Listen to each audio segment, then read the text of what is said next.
Hello, my name is Jerry Kersey. The city of Manchester has a long and glorious past. This video doesn't attempt to be an historical record of the city, more of a nostalgic glimpse of film clips from various sources. It's a reflection of some of the events and long-forgotten images as seen through the eyes of local filmmakers.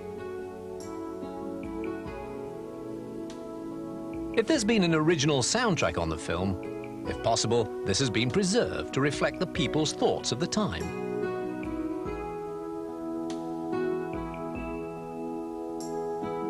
I hope you enjoy it as much as they did.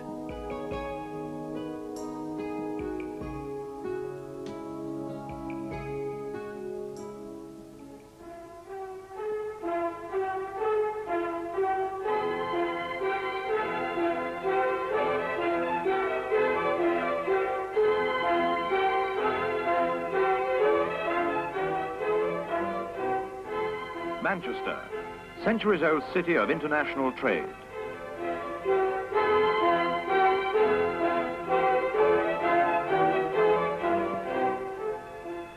Today, capital of the thriving Northwest, serving the needs of one of the world's greatest industrial areas.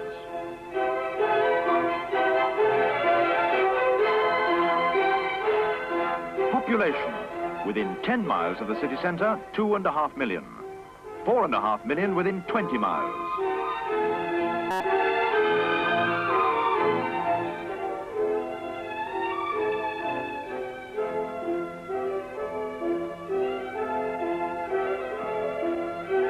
Centre of commerce, marketing, insurance, and banking.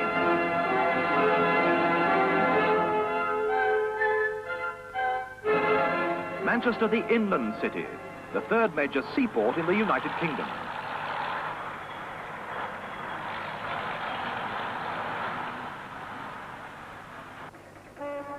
An international seaport, prosperous and influential. Yet less than a century ago, Manchester was a sick and ailing city, crippled by the heavy import levies of its nearest seaport, Liverpool. How did this dramatic change of fortune occur? How were the ships of many nations brought to the very door of the city? Ships bearing cargoes from the remote corners of the world. The answer lies in the Manchester Ship Canal.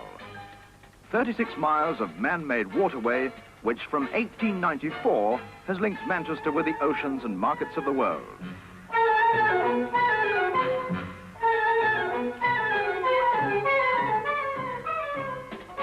The port of Manchester, merely an infant in the Victorian era, has emerged mature and confident into a fast-changing world. International trade is fundamental to any great community, and the port is handling an ever-increasing volume of goods.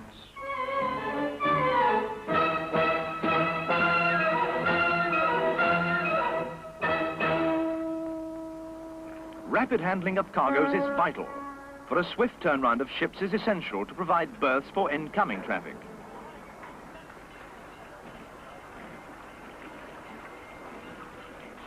A tug arrives for duty with an outward-bound merchantman. These sturdy craft are constant companions of vessels on the canal passage, and together with the pilot, will act as guide and watchdog. Tow lines from the tugs are secured fore and aft. Powerful engines throb into life, and the heavy-laden vessel is eased from her berth into the main channel.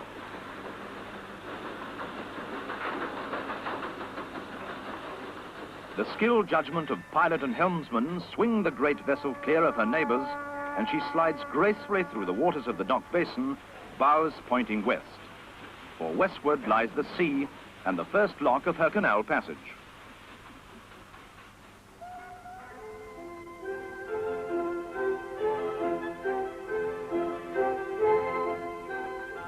There are 5 lock systems on the canal. The first to be negotiated is at Mode Wheel. Manoeuvring through the locks is no mean feat, but it's all in a day's work to experienced lock personnel. Every lock is supervised by a harbour master, who operates a closely controlled and efficient traffic system.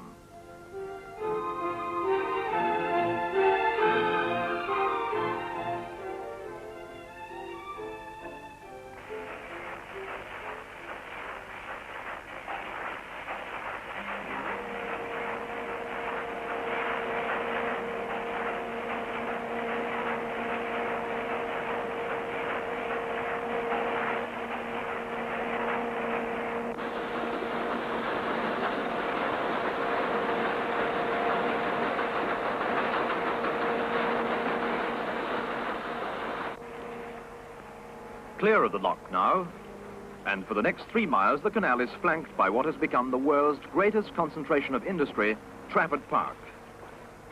Back in 1896, Trafford Park was a large country estate complete with manor house. But following its purchase by a private syndicate, inspired no doubt by its proximity to the port of Manchester, many diverse industries grew. Trafford Park is today a workshop for the world, producing a wide variety of manufactured articles, agricultural machinery, chemicals, foodstuffs, abrasives, light and heavy engineering. All are found here in this vast industrial community, and the unrivaled facilities of the ship canal, with its own railway system, provide a perfect flow line for import of raw materials and export of the finished goods. To the west of Trafford Park stands Barton Power Station, a familiar landmark to the canal traveller. Barton is a study in contrast, and its connection with shipping lies in the fact that here the Bridgewater Canal is carried over the ship canal by means of a swing aqueduct. The present structure replaced a stone aqueduct designed by James Brindley, brilliant engineer of the Bridgewater Canal. In fact, the official opening of his canal and aqueduct took place at this very spot in 1761.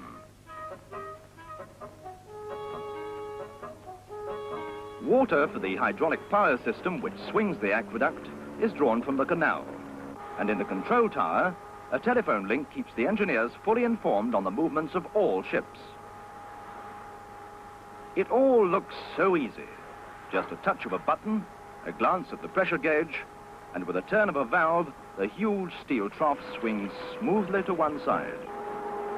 But the engineers have a busy time at Barton, for in addition to the aqueduct, there's a road bridge to swing open.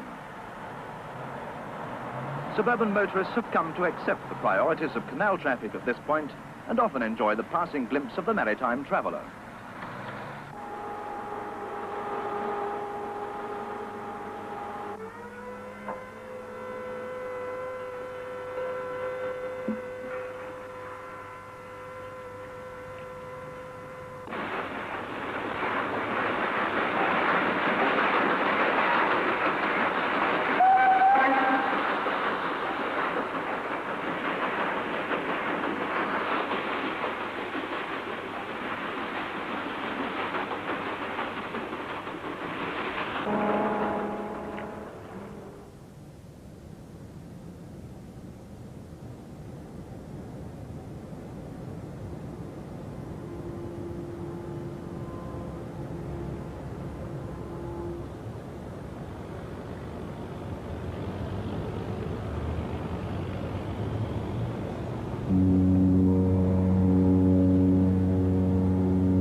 As the bridge closes, we can see what it was like in the 30s.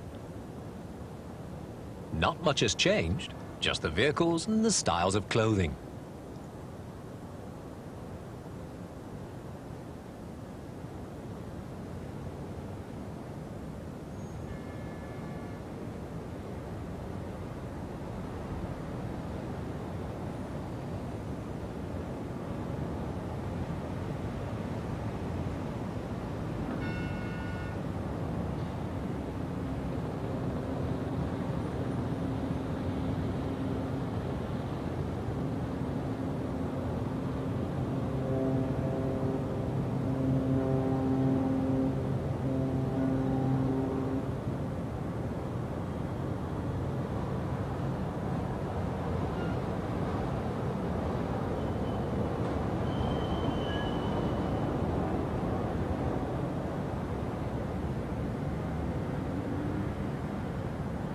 Manchester liners suffered considerable losses during both World Wars.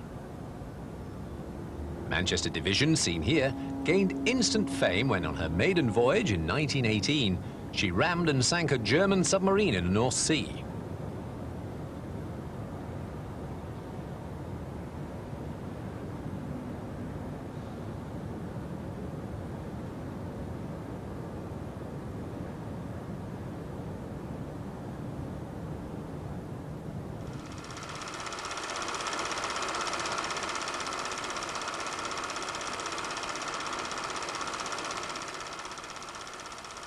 The Salford Cine Society dates back to around 1933.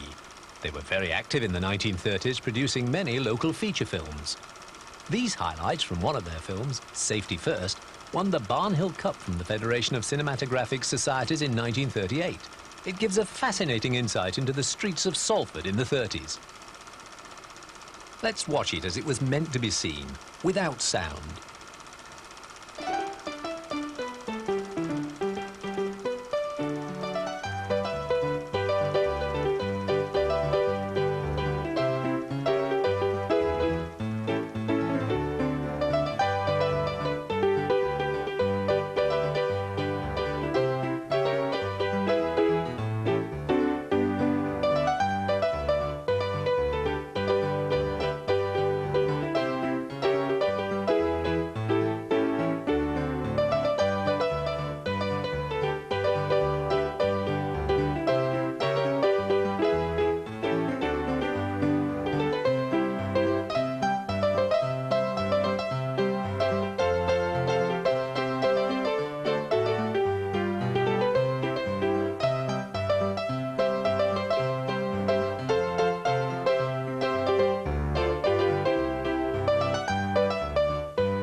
Manchester has always been a busy and bustling place.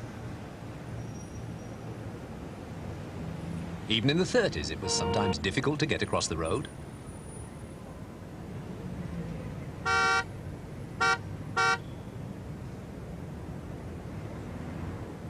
Electric trams provided a low-cost means of transport around Manchester for nearly 50 years. They were finally taken out of service in 1949. It was said to ease congestion on the city centre roads.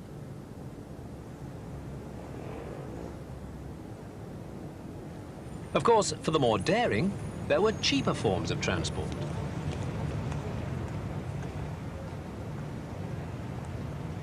Trolleybuses and buses remained.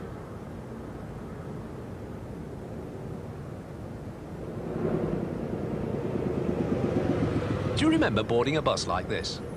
How much was the fare then?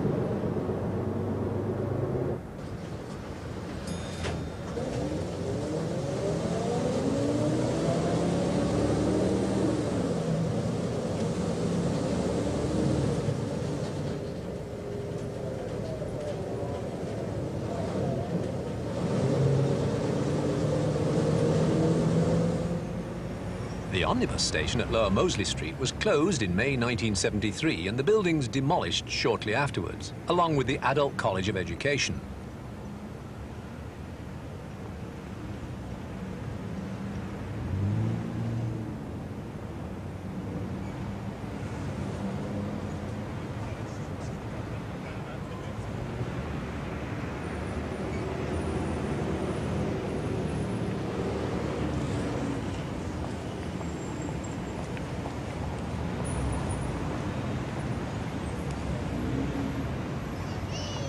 A familiar sight in the 50s, a bobby to help you cross.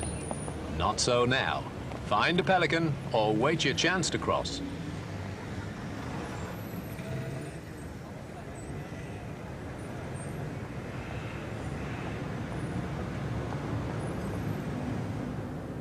Manchester was well served with the railway network, with stations like Piccadilly, Victoria, Central and Exchange Street.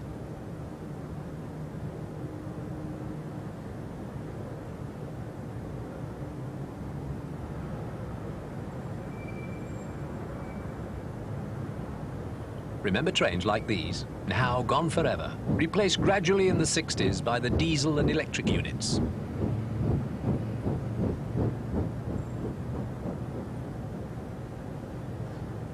Liverpool Road Station has the world's oldest surviving railway station buildings. In August 1980, the Great Railway Exposition was organised. The Greater Manchester Council, encouraged by the Liverpool Road Station Society, purchased the station for a nominal sum, and the first target was to prepare the station to take part in the celebration of the 150th anniversary of the Liverpool to Manchester Railway. Thousands of people were able to visit the station, and one of the attractions was a ride in a replica of Stephenson's rocket. The rail connection to the British rail system was restored and has survived to the present, but it is seldom used. The station buildings now houses the Museum of Science and Industry.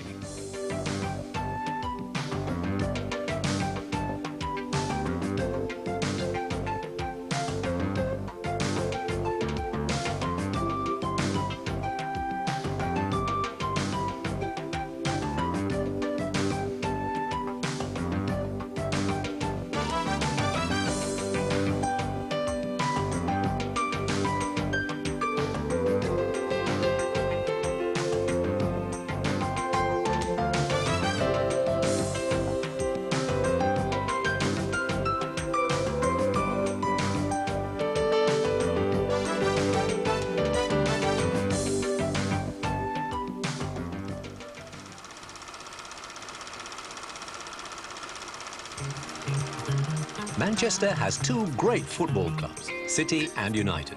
And in September 1962, 49,000 fans turned out to watch this local derby at Old Trafford.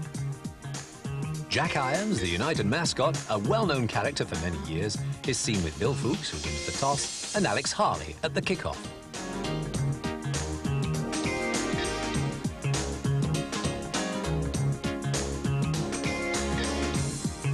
Peter Dobing takes a penalty for City. It's a goal!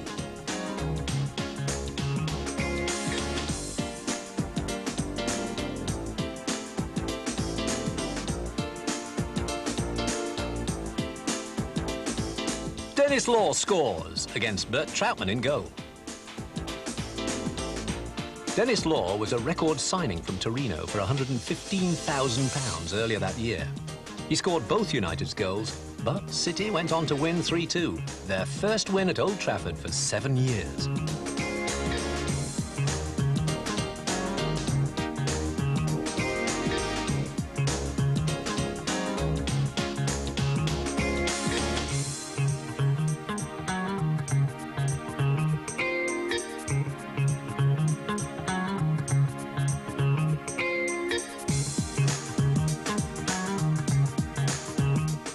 United had a disappointing season that year in the league, but went on to win the FA Cup for the first time since 1948, beating Leicester 3-1 in a marvellous match. The triumphant team returned to Central Station just after 9 p.m. on Sunday, over half an hour late.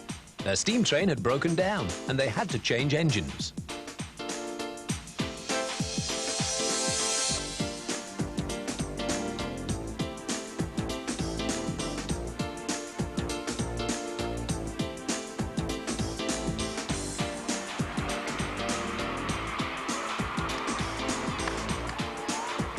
The patient crowd, estimated at over 250,000, gave them a fantastic welcome when they finally appeared.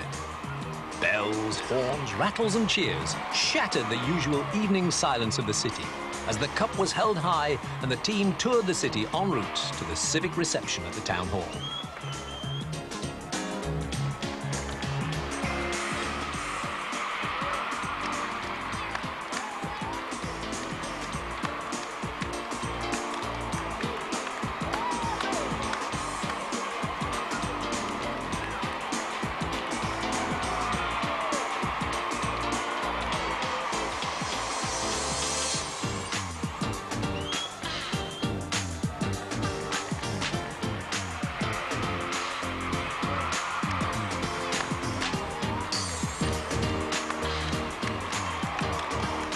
"58 people were treated for fainting and minor injuries. 400 were given on-the-spot first aid treatment, and 9 were taken to hospital.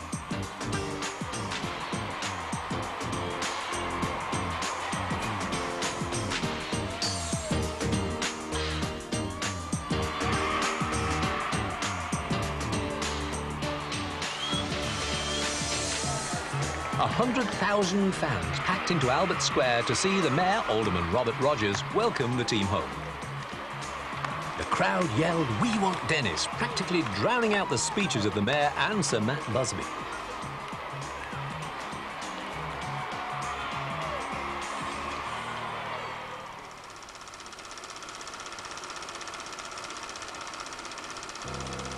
It's a different story every day, but it always begins here at Cross Street, the old Manchester Evening News premises. The first copy of the Manchester Evening News was produced on October the 10th, 1868, and was sold for £1.80.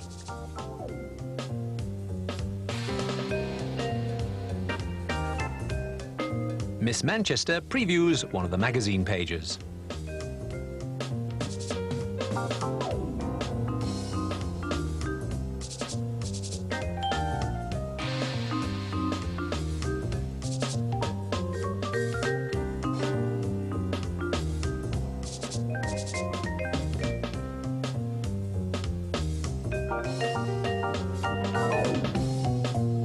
In the press room, page 1 is locked on and the presses begin to roll.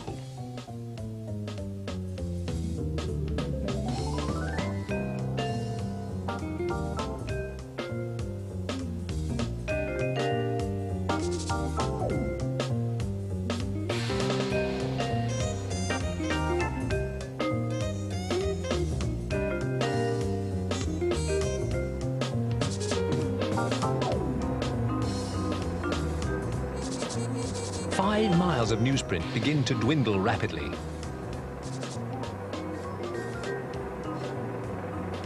Up to 1.5 tons of printing ink can be used in one edition.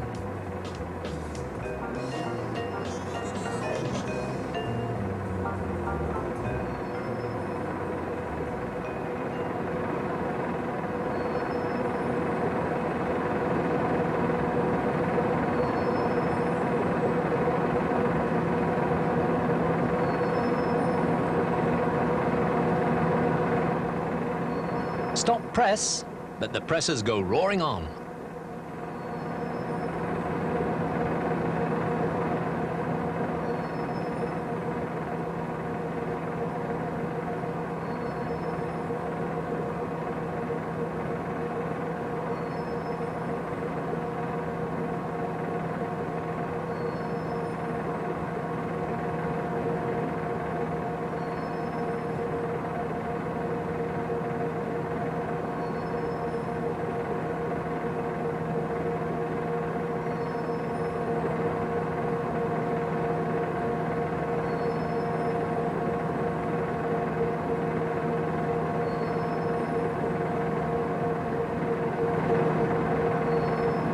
Only one part is detached while the late news plates are clipped on.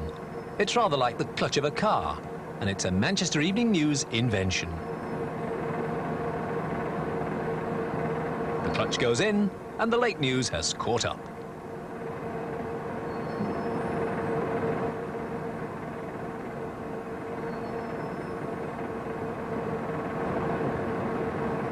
With each press producing up to 38,000 copies an hour, the task now is how to get them out to readers as fast as possible.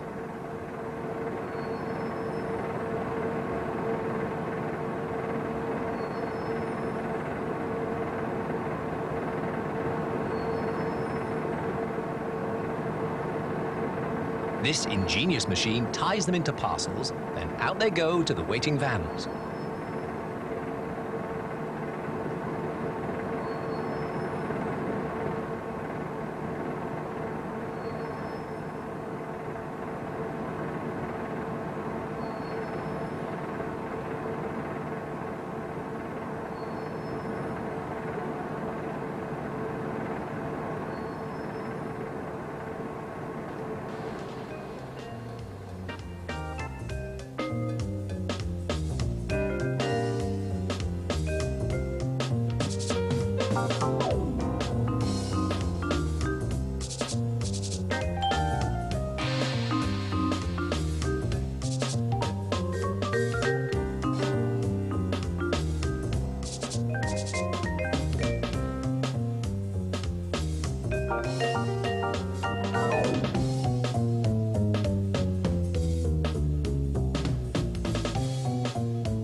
So the Evening News goes into nearly 500,000 homes. The family newspaper that is indeed a member of the family.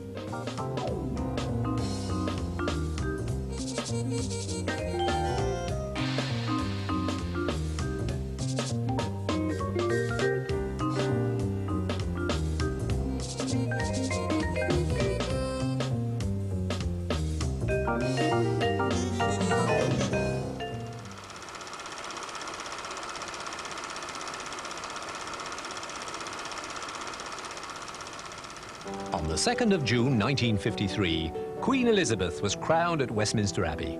The weather was dull and showery, but that didn't stop people all over the country from celebrating the happy event. Manchester was no exception. Weeks of preparation changed the face of the city.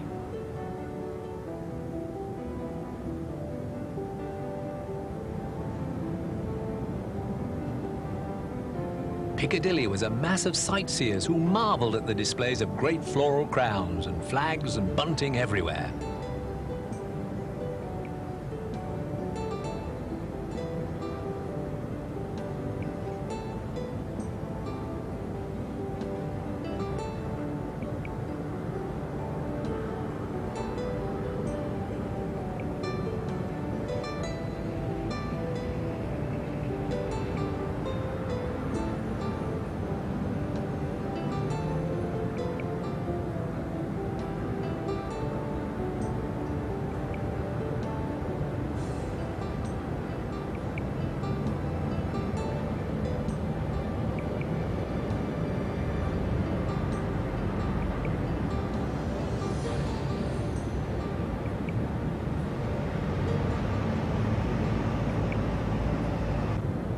A magnificent float built by Manchester Corporation Transport Department on a Crossley chassis was a fine example of the patriotic feelings of the various organisations and people of Manchester. All around the outlying districts of Manchester, people shared in the glory and rejoicing of the day. Families swept and scrubbed their local streets and transformed them with bunting, banners and flags, and celebrated with street parties throughout the day.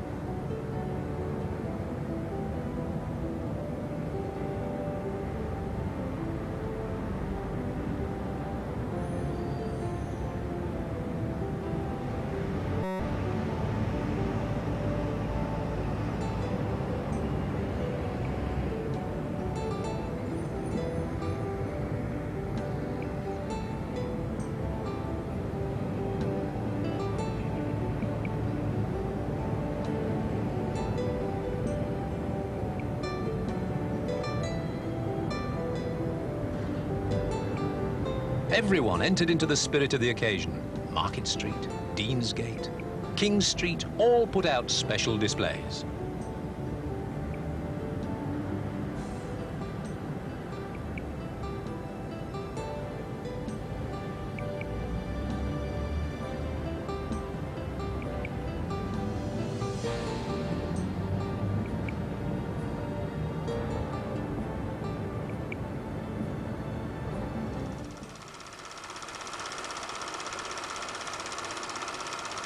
How would you like to fill up your car at these prices?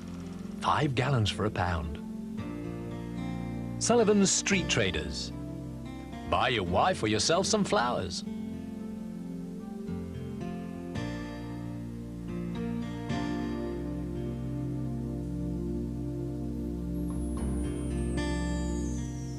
The Shambles and the Old Wellington Inn, the oldest pub in Manchester.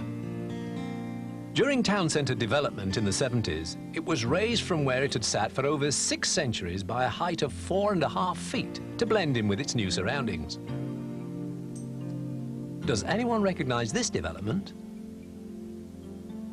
Now a familiar landmark. The CIS building.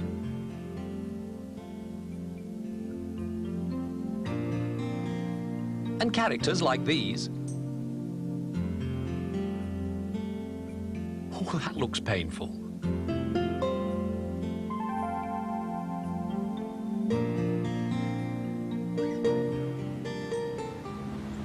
Another popular visitor to the city was Billy Smart's circus. Billy Smart started his career at 15 when he was put in charge of a hand roundabout at a fairground. By 1939, he built up one of the largest fairs in the country. But it was his travelling circus that he was famous for, which he established in 1946. He toured every part of the British Isles with it.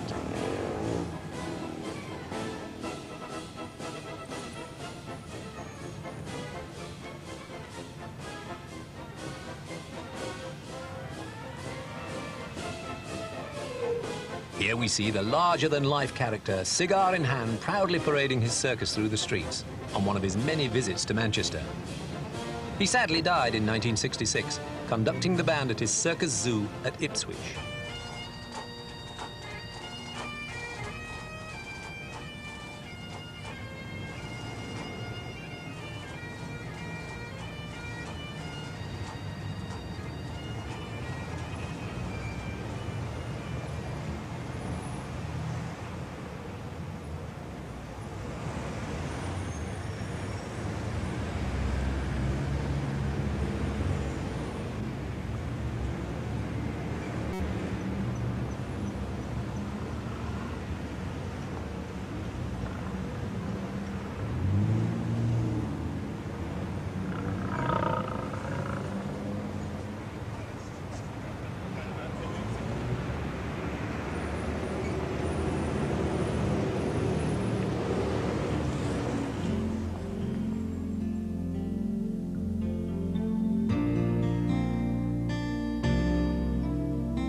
On a visit to his local park at Odsal, this cameraman spotted these familiar faces. Do you remember any of their names?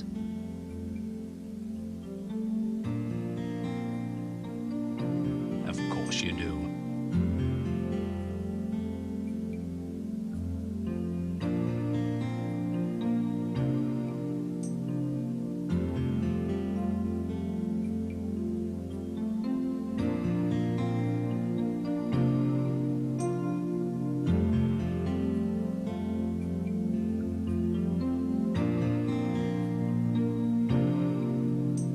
how many of them still appear in the program now?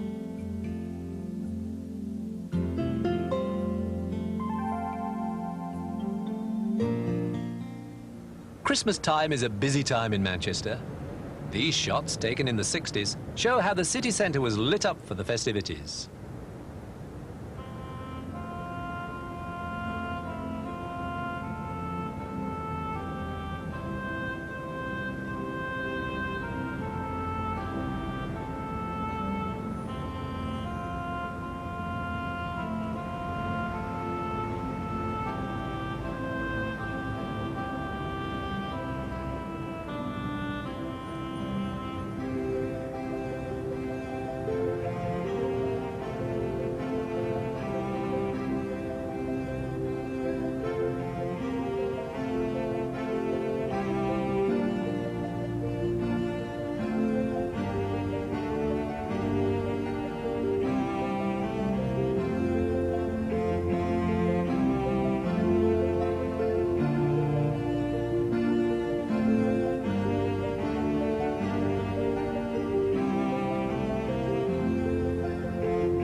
For almost 150 years, children and adults from two great religious communities have turned out in their thousands in areas in and around Manchester, like this local procession in Wythenshawe in the 1930s.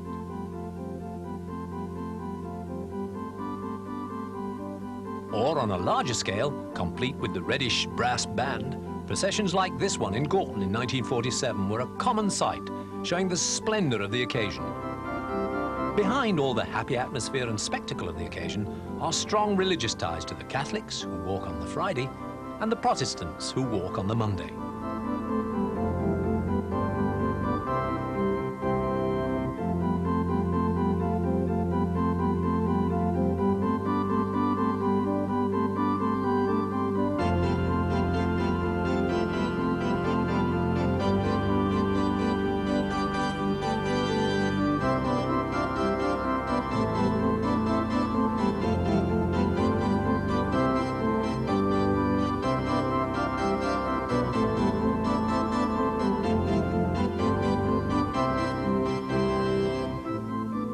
Girl Guides.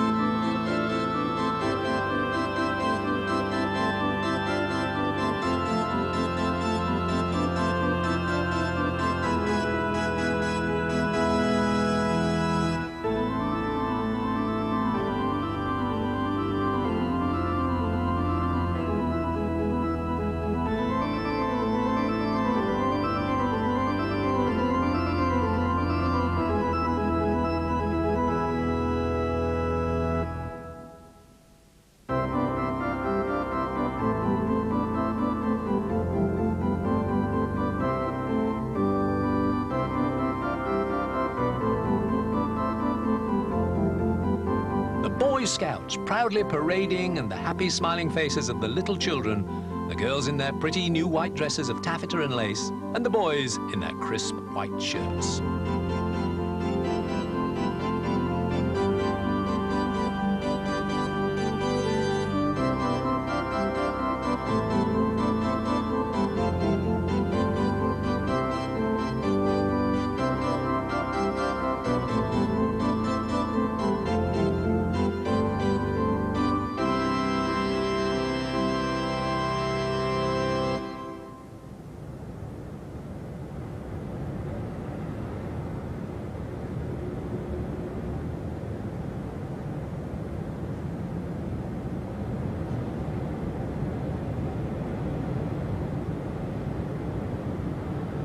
The spectators, parents and relatives, all eagerly awaiting a glimpse of someone they know. Have you recognized anyone yet?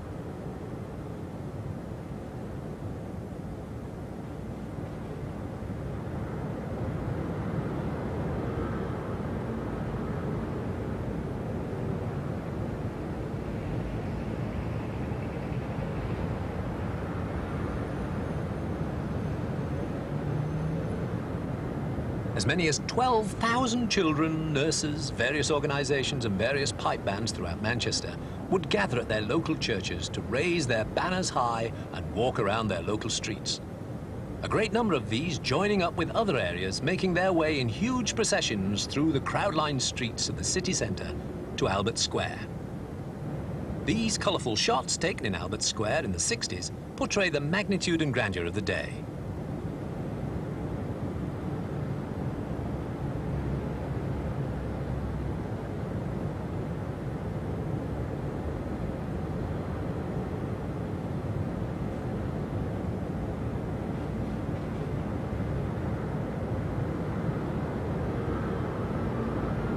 The city centre was virtually brought to a standstill to allow the proceedings to take place. The Roman Catholic processions originated in 1854.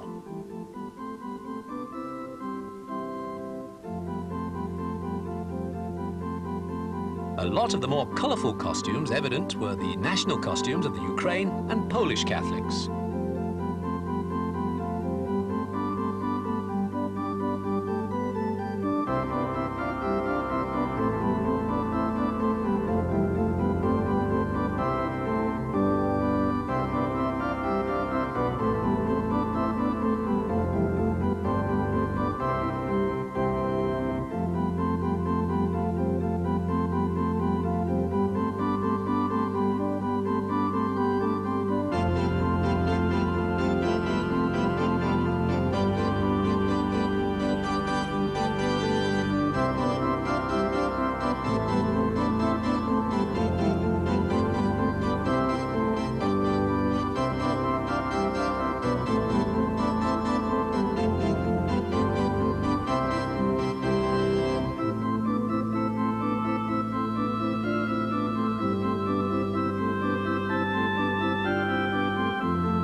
But the highlight of the day was the beautiful Madonna del Rosario, carried shoulder high by the Italian Society.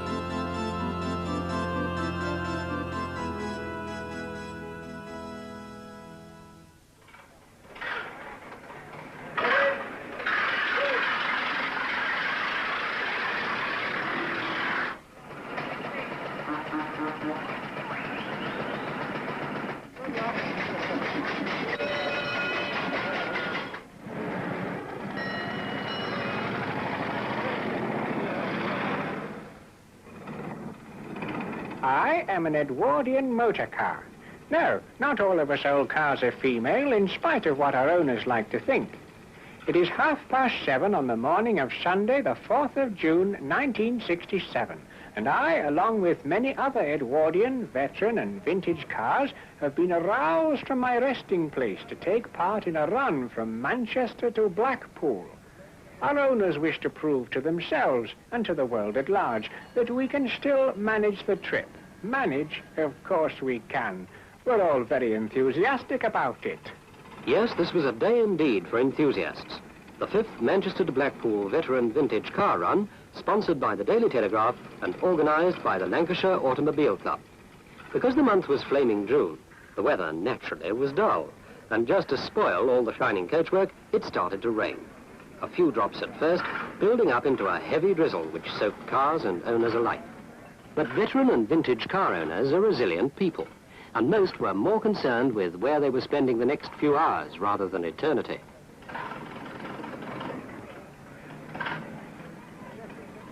Entries for the run totaled nearly 200 cars, their ages spanning over 30 years, anything between 1897 and 1930.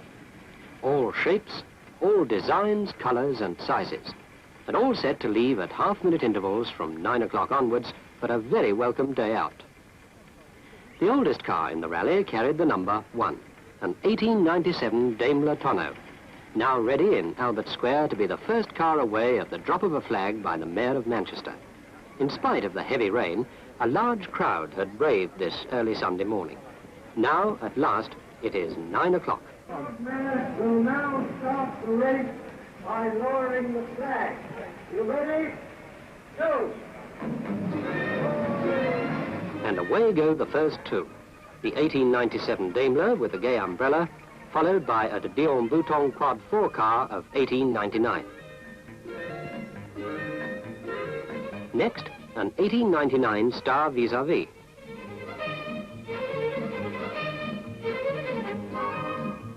Here's a Panhard Tonneau of 1903.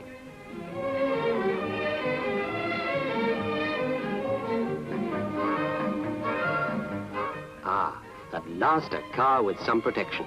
By 1904, Renault had got wise to the weather. Other drivers, however, were not so lucky.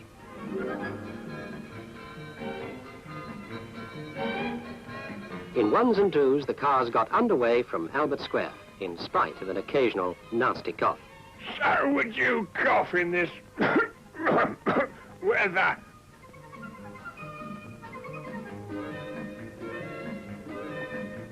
It was in Manchester in 1902 that the Lancashire Automobile Club was formed.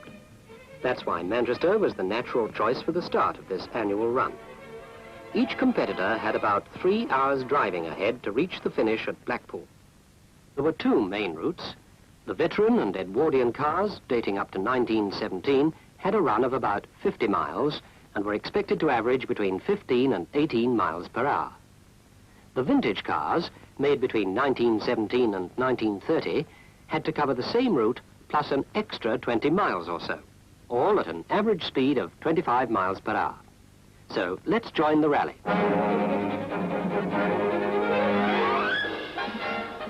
Here's one of the last cars in the Edwardian section coming out of Manchester, a 1913 Ford Speedway, living a name too by its pace. This is a de Dion, also 1913, owned originally by Sir David Solomon, who organised the first ever motor show at Tunbridge Wells in 1895.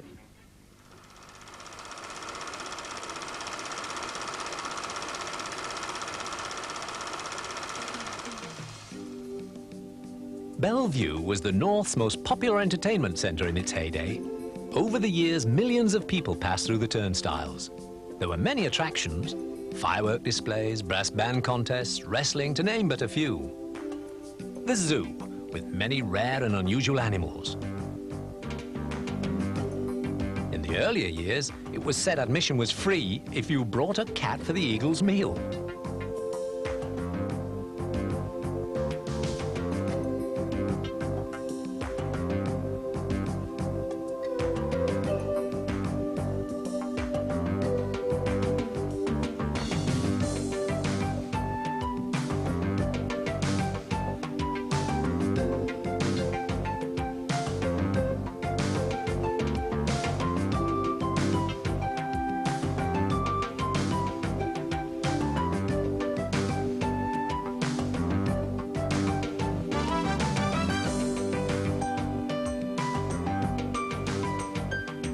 Exciting rides and wet ones.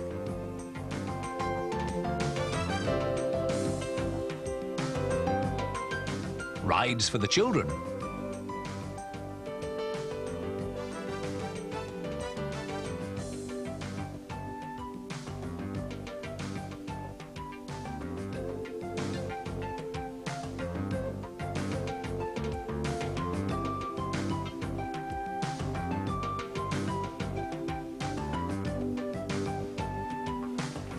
A visit to the annual circus.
The annual fireworks display, staged on the Fireworks Lake, was always guaranteed to be a spectacular attraction for both young and old.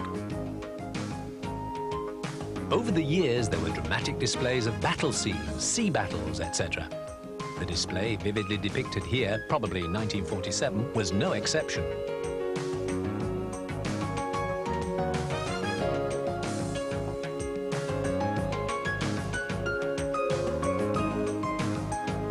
Sadly, the 70s saw the decline and subsequent closure in stages of Bellevue.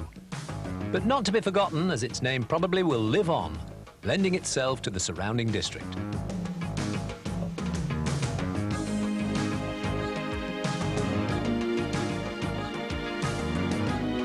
I hope you've enjoyed this look at Manchester from a bygone era, and perhaps relived some of the events that have taken place in the city.